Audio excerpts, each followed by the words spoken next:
Friends, आज का जो हमारा टॉपिक है वो है क्लास 6 का chapter number 4 what books and burials tells us, यानी कि किताबें और जो ब्यूरियल होती हैं। ब्यूरियल क्या होती है? जब हम अपने लोगों को दफना देते हैं, जो उनकी कब्रें होती हैं वो हमें क्या बताती हैं, इससे भी हमारे स्टूडेंट्स बहुत कुछ पता लगाते हैं। तो सबसे पहले क्या होता है कि अब आप नई क्लासेस में आए हो 6 क्लासेस में, तो क्या होता है, पहले आप लाइब्रेरी नहीं जाते थे, अब आप लाइब्रेरी जाना स्टार्ट करते हैं, या फिर आप पहले भी जाते होंगे। तो एक मैरी, एक गर्ल है, वो पहली बार लाइब्रेरी जाती है अपने टीचर के साथ, ठीक है, अपनी क्लास के साथ। वो वहाँ पे देखती है कि बहुत सारी बुक्स रखी है, बहुत सारी बुक्स सेल्फ्स में, ठीक है। उनमें से एक कबर्ड में क्या रखा है, बहुत सारी धर्मों की बुक रखी है, और उनमें से एक सेट है जिसपे लिखा है वेदा, ठीक है। अब ये वेदास क्या होते हैं, अब उसे तो पता नहीं, मैरी चौंक जाती है। चलो अब हम इसका आंसर निकालते हैं कि वेदा होते क्या है। जो सबसे ओल्डेस्ट बुक्स हैं, इनकी सबसे पुरानी किताबें जो हैं, उन्हें हम जितना भी अभी तक हमने सुना है उस अकॉर्डिंग वेदा सबसे पुरानी किताबें हैं, ठीक है। वो कितनी है वैसे? वेदा हमारे कितने हैं? 4, ऋग्वेद, सामवेद, यजुर्वेद, अथर्ववेद, ठीक है। आपने कई बार उन्हें वैसे नाम सुना होगा, ठीक है, ऋग्वेद, सामवेद, यजुर्वेद, अथर्ववेद। इनमें से भी सबसे पुराना वेद कौन सा है? वो है ऋग्वेद, ठीक है। ऋग्वेद कब कंपोज हुआ था, कब बना था, कब किसी ने सोचा था? लगभग 3500 ईयर्स अगो, यानी कि अब से 3500 ईयर्स पहले, 3500 साल पहले या 3500 साल पहले, ठीक है। इसमें क्या क्या है? इनमें सुक्ताज है। सुक्ताज यानी कि कुछ वेल सेड, यानी कुछ अच्छे कथन, जिन्हें हम कहते हैं कि हमारे मोरल्स हैं, हमारी ड्यूटीज हैं। कुछ चीज़ होती है ना, अच्छा है, कोई चीज़ बुरी होती है, ठीक है, सबकी मदद करना अच्छा होता है, किसी को नुकसान पहुंचाना बुरा होता है। तो ये सब सुक्तियाँ हैं, यानी कि वेल सेड, कुछ ऐसी बातें जो अच्छी कही गई हैं, जिसे हम हिम्स कहते हैं। हिम्स क्या होता है? एक तरह से मंत्रास कह लो, ठीक है। मंत्र होते हैं, एक तरह की सुक्तियाँ होती हैं, ठीक है। इनमें ज़्यादातर क्या होता था? देवी देवताओं की आराधना, पूजा होती थी। मतलब जैसे हम मंत्र वगैरह बोलते हैं ना, तो हम अलग अलग भगवानों को याद करते हैं, तो वो वेदास में लिखे होते हैं। और उस टाइम के मेन भगवान कौन से थे? 3 भगवान थे। एक तो अग्निदेव, ठीक है, गॉड ऑफ फायर, जैसे इंद्रा, वॉरियर गॉड, जो कि थोड़ा युद्ध वगैरह करते थे। इंद्र मतलब आप जानते हो, भगवान इंद्र बारिश करते हैं, ठीक है, आजकल जो कहा जाता है। और सोम एक प्लांट का नाम था, जिससे एक स्पेशल तरह की ड्रिंक निकलती है, जैसे मान लो तुलसी का आप काढ़ा बना के पी लो, इस तरह से सोम एक प्लांट था, ठीक है। तो वो उन तीनों को हम देवता मानते थे, ठीक है। अग्नि, इंद्र और सोम, ये हमारे 3 देवता हो गए, ठीक है। अब ये जो हिम्स थे, ये लिखे किसने थे? मतलब ये ऋग्वेद बनाया किसने था? ऋषिज ने, सेजेस ने बनाया था, ठीक है। हमारे ऋषि ही बनाते हैं, ऋषि मुनि, ठीक है, उन लोगों ने बनाया था। इसमें क्या क्या था? पहली बात, ये चीजें अब पहले नहीं लिखी गई थी, ये कब लिखी गई हैं? ये बाद में आके लगभग अभी 200 साल पहले लिखी गई हैं।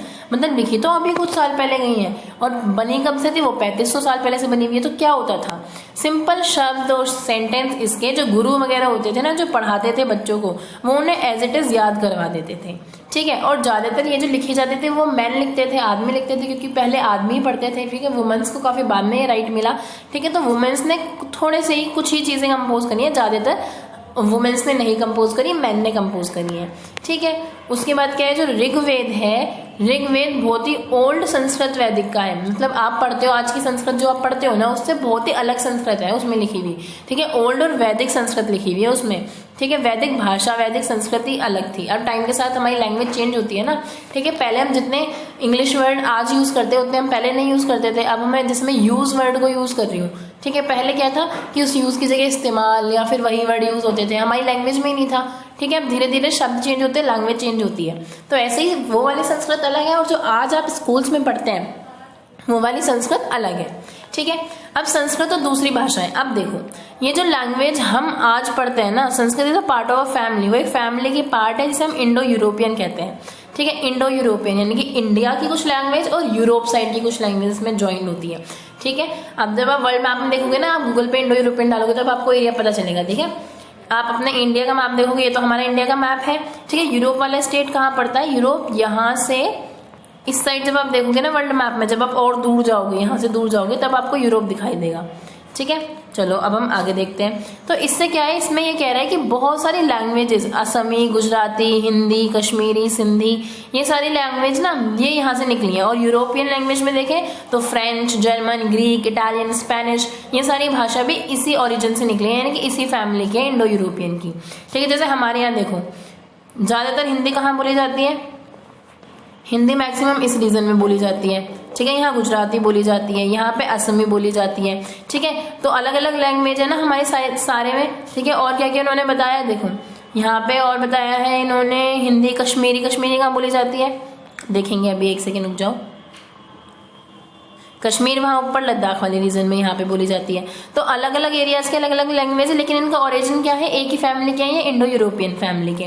अब देखो संस्कृत में हम माँ को मात्र बोलते हैं, हिंदी में हम माँ बोलते हैं, इंग्लिश में हम मदर बोलते हैं। अब ये सारे वर्ड एम से क्यों शुरू है, मतलब कुछ तो इनके बीच में रिलेशन है ना। अगर वो रिलेशन ही इन्हें क्या बताता है कि ये किसी एक फैमिली से बिलोंग करते हैं, ठीक है। अब कुछ अलग अलग भी है, अब ये तो एक फैमिली की हो गई, लेकिन कुछ लैंग्वेज ऐसी हैं जो एक फैमिली की नहीं है। जैसे नॉर्थ ईस्ट में अलग भाषा बोली जाती है, ठीक है। नॉर्थ ईस्ट में कुछ भाषाएं अलग होती हैं जो कि तिब्बतन बर्मन फैमिली की है। तिब्बत और बर्मन फैमिली क्या है, अब देखो। अब एक लैंग्वेज तो हो गई यहाँ असम, असम वाली तो यहीं की हो गई, जो अभी हमने देखा था कि यहाँ की मिक्स है, उस फैमिली की असम, तो ठीक है, ये तो हो गया। इसके बाद कुछ लैंग्वेज यहाँ पे ऐसी बोली जाती है जो तिब्बतन, ये जो तिब्बत लिख रहा है ना, यानी कि इस वाले फैमिली के रीजन की है, जो बर्मा लिख रहा है इस बर्मा वाले फैमिली के रीजन की, यानी कि इनकी फैमिली एक अलग हो गई, ठीक है। ये वाली फैमिली अभी हमने पढ़ लिया था, थोड़ी सी गुजराती, हिंदी, कश्मीरी, है ना, ये अलग फैमिली हो गई। एक फैमिली इस वाले रीजन में चलती है जो कि साउथ इंडिया, और ये साउथ है ना, ये जो साउथ इंडिया है, साउथ इंडिया में, और ये द्रविड़ वाली जो फैमिली होती है वो इसमें अलग चलती है। तो हमारे देश तो है ही डाइवर्सिटी वाला, अलग अलग लोग हैं, अलग अलग तरह के लोग हैं, ऊपर वाले लोग अलग मानते हैं, नीचे अलग मानते हैं, तो बहुत सारी डाइवर्सिटी है ना। तो इन्हीं की वजह से ऐसे ही हमारी लैंग्वेज भी अलग अलग है, ठीक। अब हम हिस्टोरियंस कैसे ऋग्वेद को पढ़ते कैसे हैं, अब देखो जो आर्कियोलॉजिस्ट होते हैं वो जो मटेरियल बचा कुचा होता है जो कि रिटन है थोड़ा बहुत, उसे देखते हैं, उसे पढ़ते हैं, ठीक है।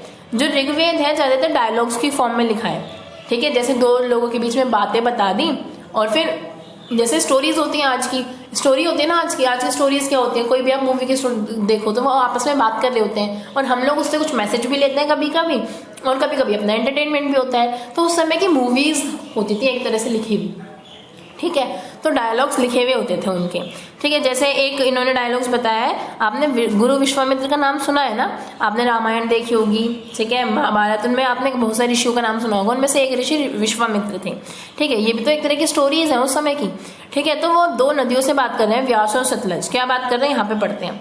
वो जैसे आह्वान करते हैं ना, तो विश्वामित्र जी नदियों को बुलाते हैं कि हे नदियों, माउंटेन से निकलने वाली, यानी कि जो तुम पहाड़ों से निकलती हो, तुम घोड़ों और गायों की तरह हो, ठीक है, जो अपने बच्चों को बहुत अच्छे से प्यार करती हैं, ठीक है। आप अपने जो ये रथ हैं, यानी कि चैरियट्स, यानी कि रथ, जो आप अपना रथ है जो आप सी समुद्र की तरफ गिराती हो, ठीक है, आप ऐसे चलती हो जैसे, और हम सब आपकी प्रे करते हैं, ठीक है। तो रिवर्स पूछती हैं कि हाँ हम फुल ऑफ वाटर्स हैं, हम जो पानी से भरी हुई हैं, बताइए आपको क्या काम है ऋषिवर जो आपने हमें बुलाया है, वो ऐसे बात करती हैं। तो विश्वामित्र जी कहते हैं, ओ सिस्टर्स, मेरी बहनों भगिनियों, ठीक है, मेरी बात सुनो। एक वो आए हैं, कौन आए, एक सिंगर आए हैं जो कि बहुत दूर से आए हैं, ठीक है। अब हमें इसे पार करना है, अपनी जो धार है उसे और ऊंची मत करो, कम रहने दो। मतलब इन शॉर्ट विश्वामित्र जी इन दोनों नदियों से कहते हैं कि भाई तुम अपने धार को इतना ऊंचा मत करो, हमें नदी पार करनी है तो थोड़ा नीचे नीचे बहो, जिससे हम आसानी से पार कर लें, ठीक है। अब देखो नदियों को किससे कंपेयर करा गया है, हाथी के नहीं, सॉरी, गायों से और घोड़ों से, और उसे रथ कहा गया है, मतलब उनके लिए यात्रा को उनके बहने को कहा गया है, उनका रथ जो समुद्र की ओर जा रहा है। तो इस समय क्या पता चलता है कि उस टाइम वो जानवर और वो रथ बहुत ज्यादा इंपॉर्टेंट होते होंगे, तभी तो नदियों को उन्होंने उससे कंपेयर किया है, और बहुत पवित्र माने जाते होंगे। इसके अलावा कुछ पवित्र नदियां कैसे, गंगा, यमुना, सरस्वती, ये तो आपने सुनी है, इंडस और ट्रिब्यूटरीज। इंडस कौन सी नदी होती है, सिंधु नदी, ठीक है। ये जो थोड़ा सा पाकिस्तान वाला इलाका है, अब जो पाकिस्तान बन चुका है, ठीक है, ये वाला जो पाकिस्तान अब बन चुका है, यहाँ पे इंडस नदी बैठती थी, और यहाँ पे उनकी बाकी नदियाँ, मतलब उसके बाकी छोटी छोटी नदियाँ बन के इंडिया में आती थी, ठीक है। तो चलो, इंडिया में नहीं आती थी, मतलब इंडिया से जाती थी, ठीक है। अब क्या है, kettles, horses and chariots. Kettles यानी कि गाय, भैंस, घोड़े और रथ, वो भी अब वही अभी हमने जो स्टोरी में पढ़ा कि वो बहुत इंपॉर्टेंट होते थे। तो क्यों होते थे, अब देखो, जो हॉर्सेज वगैरह थे वो बैटल्स में यूज होते थे, यानी कि युद्धों में, ठीक है। घोड़ों पे तो बैठ के जाते थे सारे लोग, ठीक है। और कई बार जो युद्ध होते थे उनके रीजन भी क्या होते थे, या तो वो किसी की कैटल को कैप्चर करना चाहते थे कि गाय भैंस लेना चाहते थे वहां से, कोई लैंड लेना चाहते थे, कोई जमीन पे ऊपर विवाद, जैसे महाभारत है ना, साम्राज्य चाहते थे वो लोग, ठीक है। या फिर कुछ ऐसी लैंड चाहते थे जहाँ पे खेती हो सकती हो, ठीक है। इसके अलावा पानी पे लड़ाई होती थी। तो ये ये युद्ध के रीजन होते थे उस टाइम के, ठीक है। बहुत सारे ऋग्वेद में प्रेयर्स हैं, जो मतलब पूजा पाठ के जो तरीके हैं वो किसके लिए हैं, एक तो कैटल्स के लिए, गाय भैंसों के लिए, ठीक है, कि आप उन्हें पूछते हो, हम गाय को माँ मानते हैं ना, वो हमने कहाँ से सीखा, अपने वेदों से ही सीखा। और चिल्ड्रंस के लिए प्रेयर किया, और चिल्ड्रंस में भी स्पेशली बेटों के लिए। ठीक है, अब हम जानते हैं हमारी सोसाइटी में थोड़ा सा मेल डोमिनेटेड है, यानी कि थोड़ा सा मेल को वो मिलता है, तो पहले सन को बहुत ज्यादा मिलता था, और घोड़ों, इन सब की पूजा होती थी। जैसे आपने अश्वमेध यज्ञ, राजसूय यज्ञ, ये सब देखा होगा ना महाभारत रामायण में, अब छुट्टियों में तो आप यही देख रहे होगे। ठीक है, तो इन सारी चीजों में हमें इंपॉर्टेंस पता चलती है ना, गायों की या घोड़ों की कितनी इंपॉर्टेंस थी उस टाइम पे। ठीक है, अब क्या है, कुछ लीडर्स होते थे उनके, ठीक है, कुछ लीडर्स होते थे जिनके भी जो कि चीजें तैयार करते थे, कुछ प्रिस्ट होते थे यानी कि पुजारी होते थे, वो क्या करते थे, यजनास की परफॉर्मेंस करते थे। यजनास वही यज्ञ वगैरह जो मैंने अभी बताया ना, राजसूय अश्वमेध यज्ञ, और वो क्या करते थे, कुछ ऑफरिंग चढ़ाते थे, यानी कि सेक्रीफाइस करते थे ऑफरिंग्स को, यानी कि प्रसाद चढ़ाना या फिर कुछ दान करना, ये सारी चीजें करते थे। जैसे देव देवताओं को क्या दान किया जाता था, देवी देवताओं को घी, ग्रेन, कुछ केसेस में जानवर भी दान दिए जाते थे, मतलब बलि चढ़ाना। जैसे वो तो अब गलत हो चुका है, तो अब हम चेंजेस होते हैं ना, समय के साथ बदलाव आते हैं, तो ऐसे समय के साथ बदलाव आया और एनिमल्स अब नहीं दिए जाते, बट घी और अनाज वगैरह तो गॉड और गॉडेस को दिए जाते थे, देवी देवताओं को दिए जाते थे। हाँ, जो मैन थे वो वॉर्स में पार्टिसिपेट करते थे, युद्ध तो होते थे, ठीक है, वो उसमें पार्टिसिपेट करते थे, लेकिन कोई रेगुलर आर्मी नहीं थी। जैसे आज क्या है, हमारी फौज है, सेना पे सैनिक लड़ते हैं, तो उनका काम ही सेना, मतलब सेना में जाना है, वो सैनिक है, तो हमारी एक रेगुलर आर्मी है जो फिक्स है। उस टाइम यहाँ के लोग वो फिक्स नहीं थे, ठीक है, अगर जरूरत पड़ती थी तो सब युद्ध कर सकते थे, ऐसे था वहाँ पे। ठीक है, और वहाँ पे और क्या था, वहाँ के लीडर्स जो थे, लेकिन उनकी कुछ असेंबलीज होती थी जहाँ पे वो सब बैठ के डिस्कस करते थे, चाहे वो युद्ध की बात हो चाहे वो शांति की बात हो, वो सब लोग एक साथ डिस्कस करते थे। ठीक है, और वो बहुत ही जो अपने लीडर्स को थे, वो लीडर्स को चुनते थे, और उनके लीडर्स कैसे होते थे, वो बहादुर होते थे, स्किल वाले होते थे। पहली बात, स्पेशल बात क्या है कि ये लोग अपने लीडर्स को चुनते थे। ठीक है, वर्ड्स टू डिस्क्राइब पीपल, अब लोगों को डिस्क्राइब करने के लिए शब्द क्या क्या थे उस टाइम के। अब देखो, कुछ लोगों को काम के आधार पर कहा जाता है। ठीक है, अगर मैं कुछ पढ़ा रही हूँ तो इस टाइम मेरे को क्या टर्म दिया जाएगी कि मैं एज टीचर काम कर रही हूँ और आप एक स्टूडेंट, तो हमारे काम के अकॉर्डिंग हमें डिफाइन कर दिया गया। ठीक है, हम लैंग्वेज क्या बोलते हैं, अगर मैं हिंदी बोलती हूँ या मैं इंग्लिश बोलती हूँ तो फिर हिसाब से रीजन तैयार हो जाता है ना कि मैं यूपी वाली हूँ या कुछ और है, हम कहीं और से हैं। ठीक है, तो वो हिंदी इंग्लिश इस तरह से डिवाइड हो जाती है हमारी लैंग्वेज। ठीक है, लैंग्वेज के बेस पे हम किसी प्लेस से होते हैं तो हम कहते हैं, अगर हम दिल्ली में रहते हैं तो हम अपने आप को दलाइट कहते हैं कि हम दिल्ली में रहते हैं। ठीक है, हम कहीं और रहते हैं तो हम साउथ इंडियन, अगर हम साउथ में रहते हैं तो हम अपने आप को साउथ इंडियन कहते हैं। तो हम लैंग्वेज के अकॉर्डिंग, प्लेस के अकॉर्डिंग अपने आप को क्या करते हैं, अपने आप को अलग नाम देते हैं, हमारा एक अलग नाम होता है, हमारी फैमिली के अकॉर्डिंग हमारा नाम होता है जो हमारा सरनेम होता है। ठीक है, हमारी कम्युनिटी के अकॉर्डिंग कल्चर जो हम प्रैक्टिस करते हैं, एक तरह से हमारा धर्म वगैरह, उसके अकॉर्डिंग हम अलग अलग शब्दों से डिस्क्राइब किए जाते हैं। तो वही शब्द उस टाइम भी थे। तो मेनली काम के आधार पर क्या थे, दो टर्म थी काम के आधार पर, टू ग्रुप्स थे। टू ग्रुप्स कौन कौन से थे, ब्राह्मण और राजाज। ब्राह्मण कौन होते थे, जो पुजारी होते थे, ठीक है, समटाइम्स कॉल्ड ब्राह्मण जिन्हें हम कहते थे, और दूसरे जो इन रिचुअल्स को परफॉर्म करते थे, ठीक है, वो थे राजा। अब ब्राह्मण हो गए और एक हो गए राजा। राजा का मतलब वही नहीं है जिसके पास कैपिटल हो। अब जब हम आगे देखते हैं अपने आगे के जनरेशन में, इस टाइम अगर हम राजा की इमेजिनेशन करेंगे, हमारे दिमाग में क्या होगा कि बहुत सारे पैसे होंगे उनके पास, टैक्स कलेक्ट करते होंगे वो, ठीक है, ऐसे बहुत बड़ी बड़ी आर्मीज होती होंगी, बहुत बड़ा राज सिंहासन होता होगा। लेकिन उस टाइम जब हम देखते हैं, उस टाइम ऐसे वाले राजा नहीं थे, उस टाइम राजा अलग थे।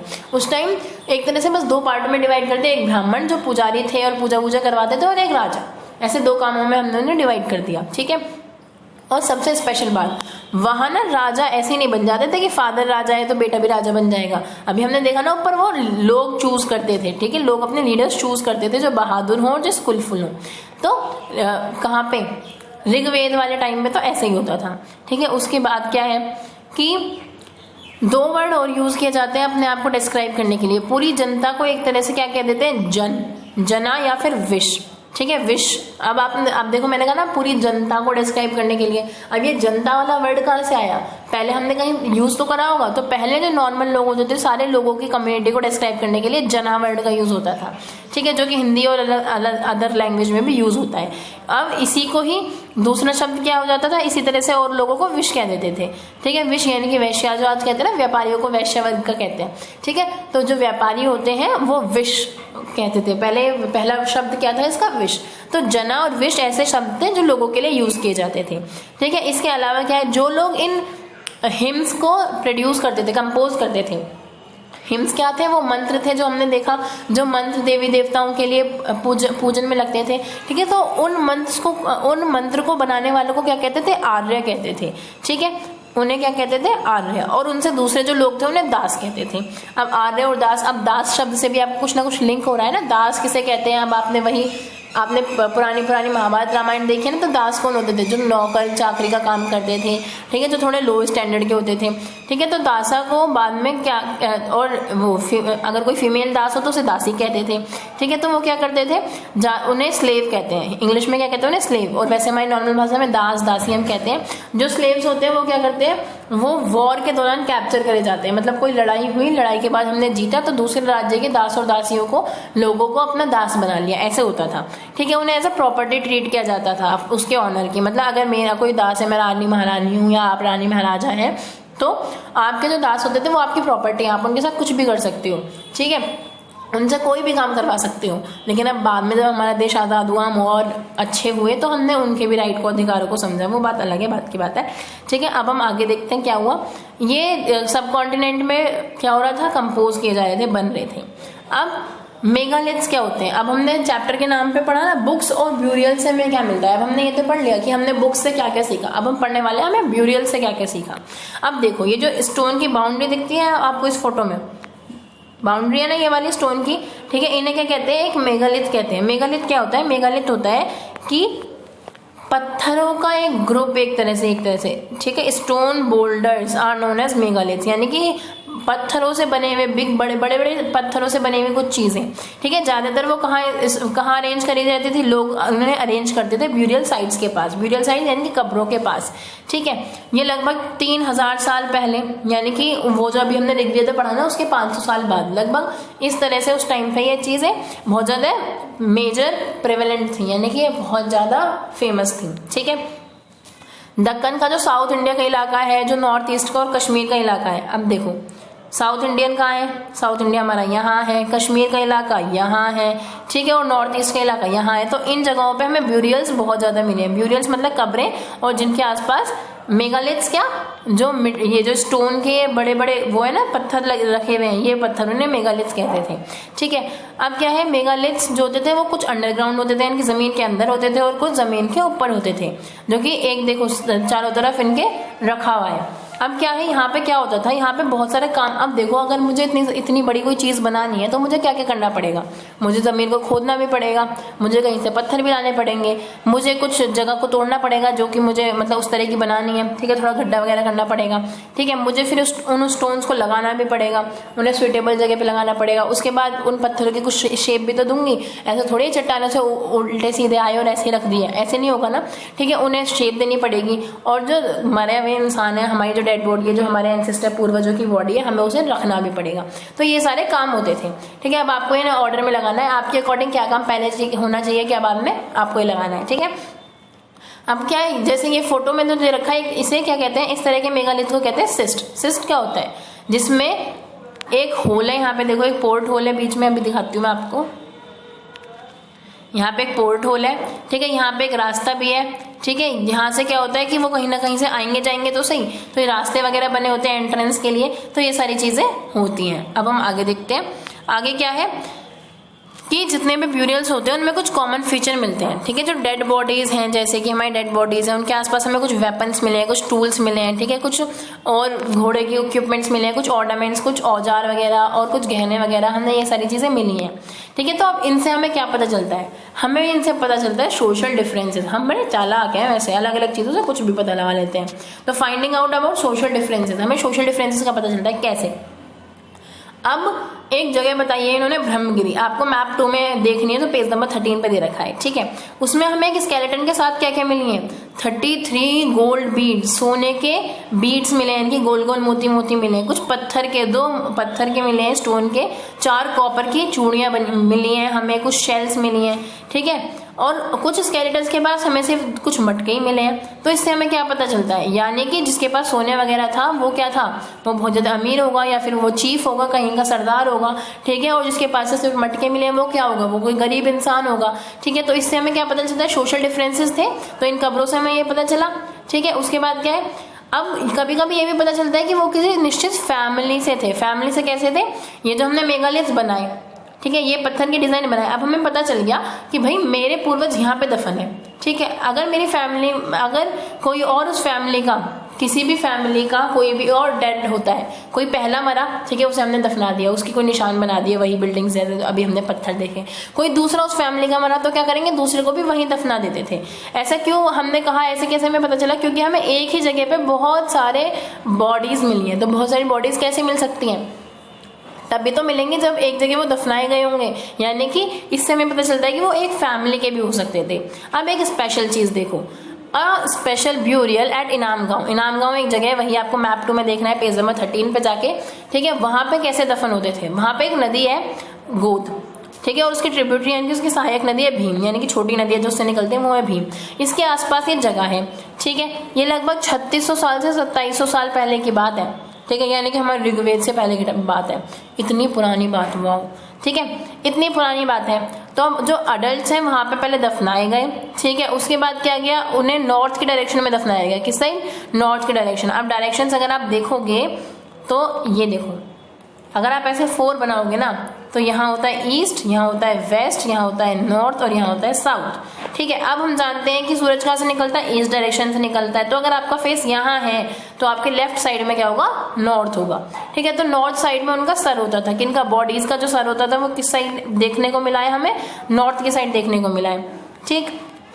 इसके अलावा क्या है, उनके साथ वेजल्स भी हैं खाने के, और पानी भी है। इसका मतलब वो क्या सोचते थे, वो ये सोचते थे ना शायद कि उनका कोई दोबारा जन्म होगा, जब उन्हें खाने पानी की इन सब चीज़ों की जरूरत होगी तभी तो वो उसके साथ दफनाते होंगे। तो ये सारी चीज़ें मिली हैं। और साथ में देखो क्या मिला है, एक और इन्होंने बॉडी की बात करी, एक और बॉडी मिली है। वो बॉडी कैसी है, जो कि 4 लेग्ड जार में, मतलब एक जार है, ठीक है, वो एक कोर्ट यार्ड में, यानी कि एक बरामदा कह लो, आंगन कह लो, उसमें दफन है। वो कैसा घर, किस घर में, 5 रूम्ड हाउस, यानी कि एक घर है जिसमें 5 कमरे हैं और 5 कमरों के सेंटर में वो दफनाया गया है। और वो साइड का सबसे बड़ा घर है, ठीक है। और वो क्रॉस लेग्ड पोजीशन में, क्रॉस लेग्ड पोजीशन में है वो बॉडी, यानी कि बॉडी को क्रॉस करो अपने पैर, कुछ इस पोजीशन में दफनाया गया है, ठीक है। तो इस तरह से दफनाया गया उसके अंदर। इसका मतलब क्या हुआ, एक तो सबसे बड़ा घर है, मतलब सबसे अमीर इंसान। और पहले सबसे अमीर इंसान कौन होते थे, जो पावर में थे, जो रूल करते थे, यानी कि वो किसकी बॉडी होगी। अब हम इतने चालाक के हमने पता लगा लिया भाई कोई चीफ वगैरह ही होगा। तो वो तुमसे यही पूछ रहा है, क्या तुम सोचते हो कि वो कोई चीफ की बॉडी होगी, किसी सरदार की होगी, ऑब्वियसली किसी सरदार की होगी। चलो ठीक है, अब हम आगे देखते हैं। आप ये कैसे पता लगाओगे कि वो गर्ल है या बॉय है। अब देखो कोई बच्चा है तो हाइट छोटी है, बोन छोटी छोटी सी होंगी, तो आपको पता चल जाएगा कि भाई वो क्या है, एक बच्चे की बॉडी है। लेकिन लड़के और लड़की में कैसे पता लगाओगे, ठीक है। कई बार क्या होती है, बॉडीज में ज्यादा फर्क नहीं होता, लेकिन एक फर्क ये होता है कि वुमेन का जो हिप एरिया होता है ना, हिप वाला जो पोर्शन होता है, वो उसकी बोन थोड़ी सी चौड़ी होती है। उसके अलावा क्या सीन है, अगर कोई मैन होगा तो उसके साथ गहने थोड़ी ना रखे जाएंगे। वैसे तो पुराने राजा महाराजा आज के पिक्चर्स के अकॉर्डिंग तो वो भी पहनते थे, बट स्टिल ये माना जाता है कि अगर वो ज्यादा ज्वेलरी वगैरह है तो मतलब वो वुमेन की है, ठीक है। और अगर ज्यादा वो नहीं है, ज्यादा गहने वगैरह नहीं है, तो ऑर्नामेंट्स मतलब वहाँ पे थोड़े कम होंगे। लेकिन स्टिल हम जानते हैं कि मैन भी ऑर्नामेंट्स पहनते थे, तो इससे भी हमें कुछ खास पता नहीं चलता है। तो फिर हम किससे पता लगाते हैं, वही बोन के स्ट्रक्चर से, कि हड्डियाँ किसकी चौड़ी हैं, किसकी कम चौड़ी हैं। अब एक बहुत ही फिजिशियन थे, यानी कि एक तरह के मेडिकल डॉक्टर थे उस समय के, चरक नाम था उनका, ठीक है। चरक कौन थे, एक तरह के उस टाइम के डॉक्टर, 2000 साल पहले के। उन्होंने क्या लिखी है, अपनी चरक संहिता नाम की बुक लिखी है। क्या लिखी है, चरक संहिता। उन्होंने उसमें बताई है अपनी 360 बोन्स बताई हैं, 360। और आज जो हम पढ़ते हैं वो तो हम लगभग 200 के अराउंड पढ़ते हैं, ठीक है। हम 200 और उन्होंने 360 बताइए, इतना मेजर डिफरेंस कैसे आ गया।